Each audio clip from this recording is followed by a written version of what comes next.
Okay guys, welcome back to our channel. Nandito po kami ngayon kumakain. Yan. Kain na naman. Wala nang kabusugan to Walang guys. kabusugan. Walang katapusan na pagkain Wala sa nang katapusan quarantine. ng kain. Dito sa Switzerland, quarantine, lumabas ang mga tao maging butite. Pero sa Pilipinas, quarantine, labas nila mga payatot na kasi walang makain. Dito, sobrang pagkain. Dito sa kabigan ko sa bahay nila parang restaurant. To guys. Serve your own. Take your own. Eat all you can. To guys. Ano pang gusto mo? Yung kinakain niya, Saging. yan. May chicharon pa kung gusto nyo. Ayan. Ayan, chicharon. Ayan. Mayroon pa. Ay, ang sarap talaga. Yung, ito yung talong na may alamang. Ay, ang sarap. Sarap. Kaya halina kayo guys. Ngayon walang diet.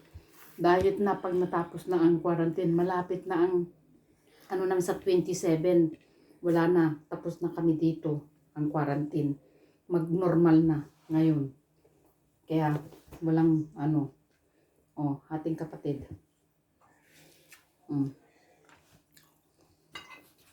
Pero kahit papaano dito may makain ang mga tao. Pero sa ibang bansa yun ang mahirap. Lalo na sa Pinas, pinipili kung sino lang pinibigyan ng pagkain. Kawawa na lang yung kawawa. Yung mapapakasaya, yun na lang nagpapakasaya yung mga mayroong binibigyan ng pagkain. Pero, that's life. Wala tayong magagawa. Basta, stay home na lang. Kasi walang disiplina sa Pinas kasi yung mga iba. Dito kasi disiplina. Talagang kahit lumabas ka, pero alam mo kung ano yung ginagawa mo. Dito walang control. Ikaw ang magkocontrol sarili mo, disiplina mo sarili mo. Self-discipline. Diyan kasi wala. Kaya yan, nag-extend tuloy. Kawawa yung walang makain. Extended tuloy. Yung mga maliliit na, yung mga isang kahig tuka, yun ang mga kawawa. Yung may mga trabaho na may ipon sila, may mga pagkain sa bahay, yun ang lang ang masaya ang buhay nila. Pero yung mga maliliit, kawawa. Kaya guys, sana naman bumoto kayo sa botohan, isipin yung mabuti.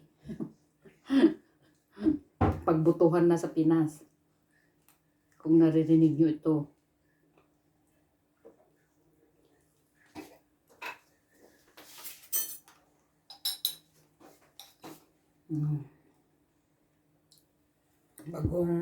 Bagong guys. Alamang.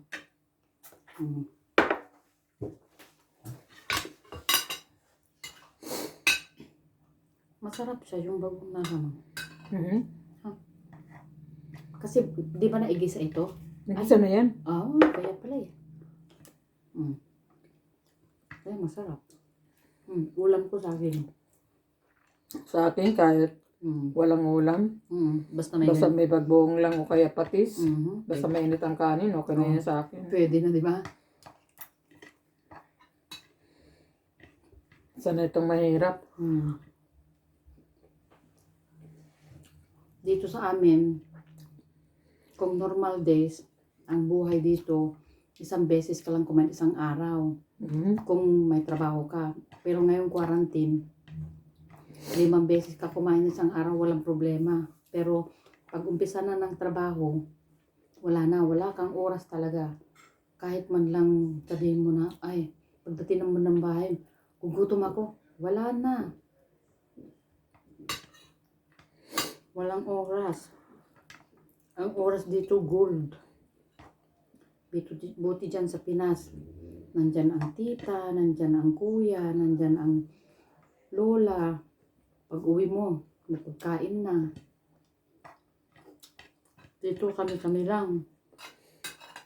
Wala. Kung mayroon ka dyan na makain, yun lang kainin mo, matulog ka na, tapos flat tire ka. Gising na naman alas 4 ng umaga.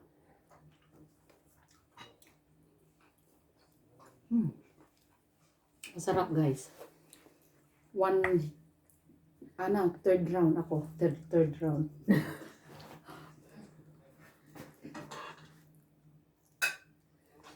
Third round ako. Dagdagan mo mahal.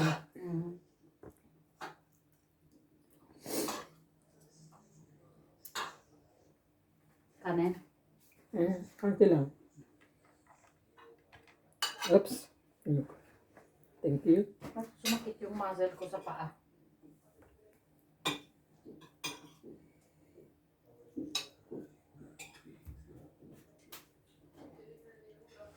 Para na tayong nakawan pala yan eh. Close mo na.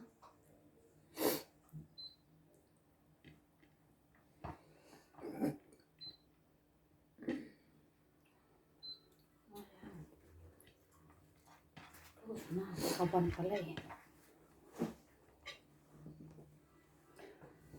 Ano? Ay. May istorbo kita. Okay. Kuha ko ng luya. Nan? Luya. Paurong ko timan. It's okay. It's okay.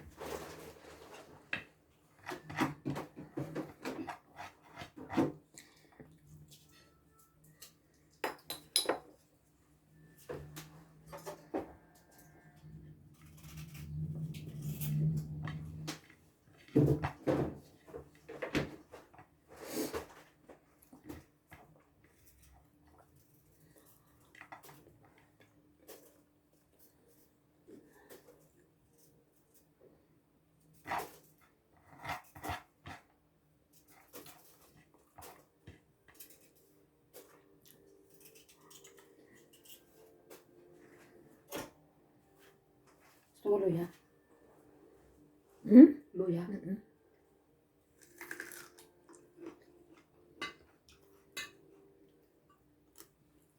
Luya? Gusto mo luya? Gusto niyo luya? Yun, luya. Ano yan? Luya yung kinakain niya, guys. Ha? Luya. Mm. Sarap.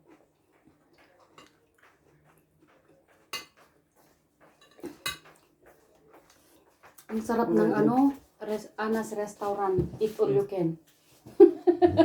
Gusto niyo yan, ha? Aray ko, yung tiyan mo naipit. Yung baby niya naipit. Aray ko! Yung baby niya naipit. Lumabas na.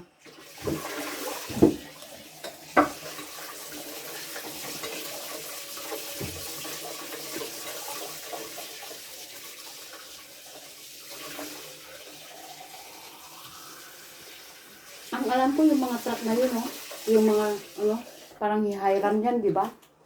Ano, yung mga, dyan, yung parang van na yun, hihayran yan ata yan, di ba? Oo. Di ba? May pangalan yan, tignan na natin. Sigurado may telephone number dun sa my side. Yan. Hindi. Yung pirma dyan sa industry yan. Ah, yan? Yes. Yung mga karman dyan na pirma. Hinahayran nila yan. Hindi, yan ang service nila. Logistic yan. Ato. Meron dyan yung mobile doon sa likod. Yung mobile house. Yung binibenta, inatila. Ah, okay. Meron ka 150, makukuha mo. Kompleto yan. Diyan? Yung ano na yan. Yung automobile.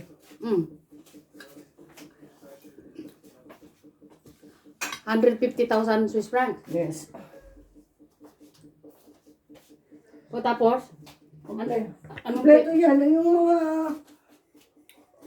mga walang bahay, ano nila, tas meron sa isang lugar na pwede sila doon mag-stay. Mga caravan yan. Yung nasa likod. Aso.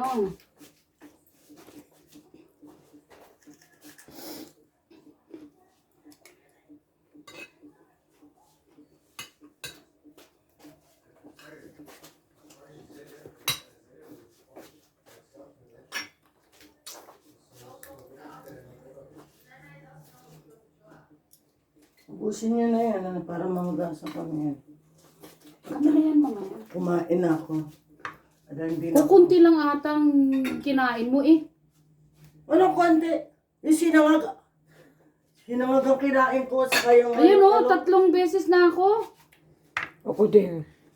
2 beses ka pa lang. Ayan na, puno na ako. Wala talagang magkukit sila. Magkukit kumain. Naman na yan. Ay, Diyos ko. Mamaya, kakain ako mamaya. Pag may leftover dyan, kakainin ko mamaya. Ay, pwedeng kumain naman mamaya eh. Maaga pa naman. Kasi hindi naman kami kumain kanina. Nag-snack lang ng ano. Kung ano yung in-snack namin doon na pumunta kami ng Glassbrook. Bakit ako?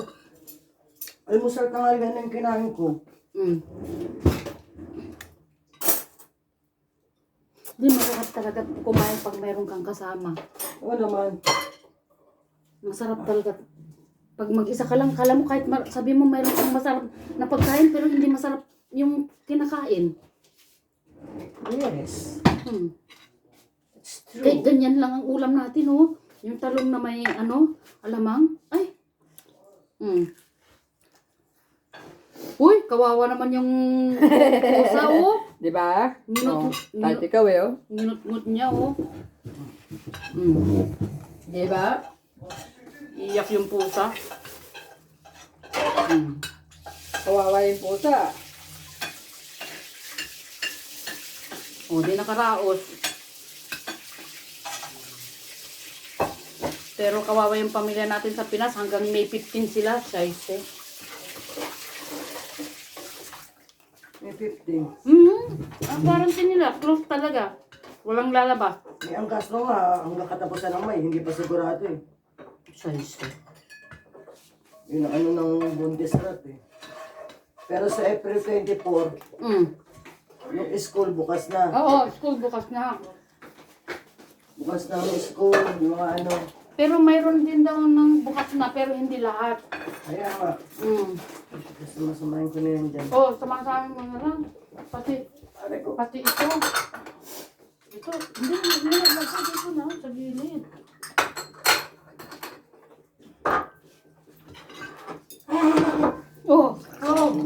Hindi, malamig. Ay, sumakit yung legs ko naglakad mahal dito. Hindi na sanay.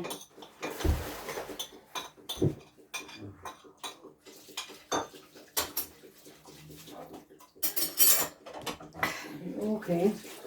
Okay. Ah, Ano gusto mo? What else do you like?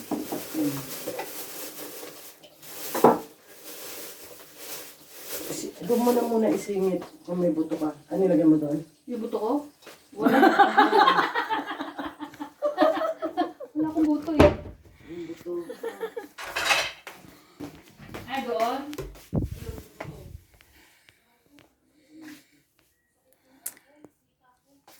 Okay guys, thank you for watching.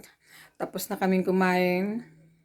So, hindi namin alam bukas kung ano yung pa yung magiging ano namin bukas. Palagay ko dito lang sa bahay.